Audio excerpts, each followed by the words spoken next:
किसी भी कार्य में अवरोध पैदा करने के लिए गलत संगति का भी काफ़ी असर पाया जाता है। यानी अगर आप गलत संगति में हैं तो कार्यों में रुकावटें रहनी संभव होती हैं। तो नमस्कार, राधे राधे। जानते हैं कि मिथुन राशि फरवरी 2025 में कैसी रहने वाली है, जो ग्रहों का प्रभाव आपके दैनिक जीवन पर कैसा रहने वाला है, सब कुछ जानेंगे।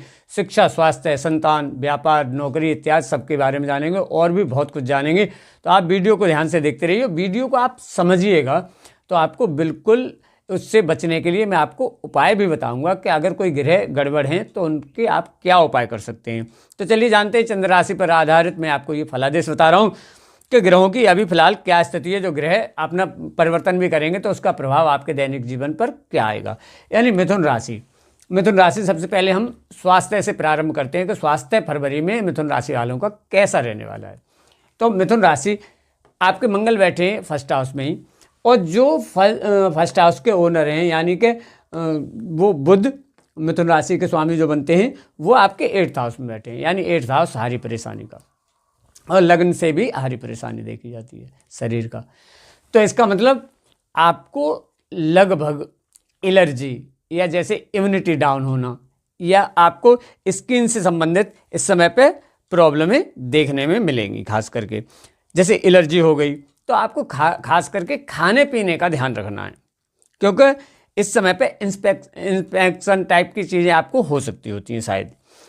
और बाकी लगभग स्वास्थ्य सही रहने वाला होगा। इसके साथ साथ देखते हैं शिक्षा का। तो शिक्षा का देखते हैं, जैसे आपके फर्स्ट हाउस में मंगल बैठे हैं, 4th हाउस में केतु हैं, और 8th हाउस में बुध और सूर्य बैठे हुए हैं, और 9th हाउस में आपके शनि हैं, और 10th हाउस में राहु और शुक्र की युति बनी हुई है। साथ साथ 12th हाउस में आपके गुरु हैं। तो इसका जो प्रभाव है वो आपकी शिक्षा पर ये आने वाला है कि शिक्षा में शुक्र आपके केंद्र में है। तो शिक्षा इस समय पे बहुत अच्छी रहने वाली है। कहने का मतलब जो विद्यार्थी हैं, जो पढ़ने वाले बच्चे हैं, खास करके मैं कहूँगा कि इस समय पे शिक्षा में बहुत बड़ा बदलाव होने वाला है, बहुत अच्छा होने वाला है। आप कुछ अगर तैयारी कर रहे हैं किसी चीज़ की तो आप कीजिए, बिल्कुल आपको सफलताएं समय पे मिलने वाली हैं। साथ साथ यहीं पे हम देखते हैं संतान प्राप्ति के क्या योग बनते हैं। तो संतान प्राप्ति के भी बहुत अच्छे बनते हैं शुक्र के कारण से। तो बल्कि देखा जाए तो आप ये समझ लीजिए पुत्र संतान के ही योग बनते हैं लगभग। और अगर यहीं पे हम प्रेम संबंधों को देखें पंचम स्थान में ही, तो पंचम स्थान से शिक्षा, संतान और प्रेम संबंध ये सारी चीज़ें देखी जाती हैं। तो इसमें अगर हम देखें तो प्रेम संबंध इस समय पे क्या है कि छोटी छोटी बातों को लेकर के तनाव रह सकते हैं, आपस में तनाव बन सकते होते हैं। तो और 11 फरवरी से जैसे ही आपके ये बुध जो है कुंभ राशि में चेंज हो जाएंगे, बुध जैसे ही 9th भाव में आ जाएंगे तो आपका अच्छा हो जाएगा। फिर उस समय से उसके बाद में आपको थोड़ी सी राहत मिलेगी खास करके। लेकिन वो शनि के साथ आएंगे तो छोटे मोटे तो तनाव रह सकते होते हैं। इसके साथ साथ हम देखते हैं 7th भाव यानी कि वैवाहिक जीवन कैसा रहने वाला है। तो वैवाहिक जीवन में एक तो इसके जो स्वामी हैं 7th भाव के बृहस्पति, वो आपके 12th भाव में बैठे हैं। तो 12th भाव में बैठे हुए बृहस्पति उतना ज़्यादा प्रभाव अच्छा तो नहीं देते हैं।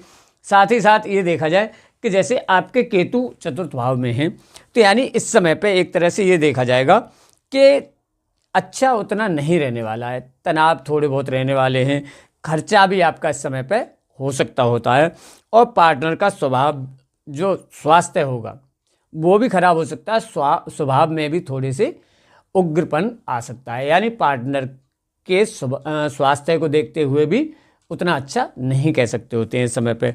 और थर्ड व्यक्ति के द्वारा आपको तनाव बढ़ने की काफ़ी उम्मीद है। मिसअंडरस्टैंडिंग मतलब ऐसी चीज़ें आपको हो सकती होती हैं, और आपस में झगड़े भी होने की संभावना इस समय पे बनती होती है। और ये अभी नहीं, ये काफ़ी टाइम तक जब तक चलेगा, जब तक आपके बृहस्पति वहाँ पर बैठे हुए लगभग 2 महीने आप मान लीजिए, तब तक थोड़ा सा आपस के संबंध तो ऐसे ही रहने वाले हैं। यहाँ पर शत्रुओं को अगर देखा जाए तो शत्रु भी इस समय पे हैवी रहने वाले होंगे आपकी। खास करके इस समय पे आपको उनसे थोड़ा सा बचे रहना होगा। साथ साथ अब हम बात करते हैं भाग्य कैरियर की, कि भाग्य कैरियर की क्या पोजीशन रहेगी।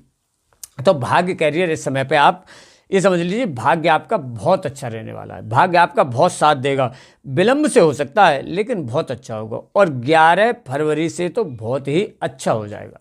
11 फरवरी के बाद में बहुत अच्छा हो जाएगा। तो आप भाग्य के लिए, जैसे आप मान लो कैरियर में देखा जाए तो जैसे जो परेशानी अब तक थी, परेशान थे आप किसी कारण से, उनमें अब आपको राहत मिलने लगेगी। बाकी उतना अच्छा, खैर बहुत अच्छा कहें तो उतना तो नहीं रहने वाला होगा। खास करके नौकरी के बारे में अगर देखा जाए कि नौकरी की क्या पोजीशन है, तो तनाव से कुछ अब आपको राहतें मिलेंगी। और 13 फरवरी के बाद जैसे आपके ये सूर्य जब 13 फरवरी से कुंभ राशि में गोचर बदल देंगे, उसके बाद आपको नई नौकरी मिलने के योग बनते हैं।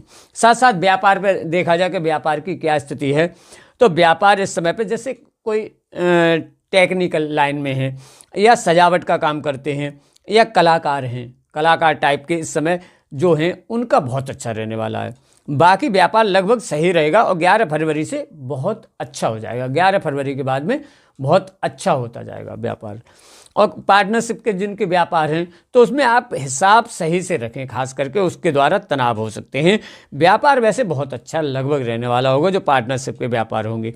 अच्छा, अगर केस मुकदमा आदि आप पर कोई किसी प्रकार का चल रहा है, तो उसमें अगर कोई केस मुकदमा आप पर है तो सफलता इतनी जल्दी से नहीं मिलने वाली है, क्योंकि आपके मंगल जो हैं वो लग्न में ही बैठे हुए हैं, द्वादश भाव में बृहस्पति में, तो उतनी जल्दी से सफलता नहीं मिलने वाली है। धीरे धीरे से मिलेगी, लेकिन सही सफलता मिलेगी आपको लगभग। और बाकी वैसे आपकी कुंडली भी डिपेंड करती है कि आपकी अपनी कुंडली में ग्रहों की क्या पोजीशन है। बहुत अच्छे बैठे हैं तो बहुत अच्छा होना चाहिए, और बहुत खराब बैठे हैं तो और ख़राब होना चाहिए इससे भी ज़्यादा। तो ये स्थिति होती है। बाकी कर्मों पे भी डिपेंड करता है कि व्यक्ति के कर्म कैसे हैं, उसके अनुसार काफ़ी हद तक इसका प्रभाव आता है। बाकी मैं आपको उपाय बताता हूँ कि आपको ऐसे क्या उपाय करने चाहिए जिसके द्वारा आपको कोई खास कष्ट परेशानियाँ ना आए। तो एक तो आप सबसे पहले तो बृहस्पति जो आपको द्वादश भाव में, उनके मंत्र का आप जाप कीजिए। ओम ग्राम ग्रीम ग्रोम सह गुरुवे नमः। स्नान करने के बाद आसन पर बैठ करके सुबह प्रातः कम से कम एक माला 108 बार आप कीजिए। और बुध के भी मंत्र का कीजिए। बुध भी आपके अष्टम भाव में बैठे हैं, वो भी आपको काफ़ी इस समय पर परेशान करने वाले हैं, तो बुध के मंत्र का भी आप जाप कीजिए। और इस समय पर खास करके आप गाय की सेवा कीजिए, उससे आपको बहुत लाभ रहने वाला होगा। और वीडियो कैसी लगी आप कमेंट कीजिएगा, लाइक सब्सक्राइब और शेयर भी कीजिएगा। चैनल पर पहली बार देख रहे हैं तो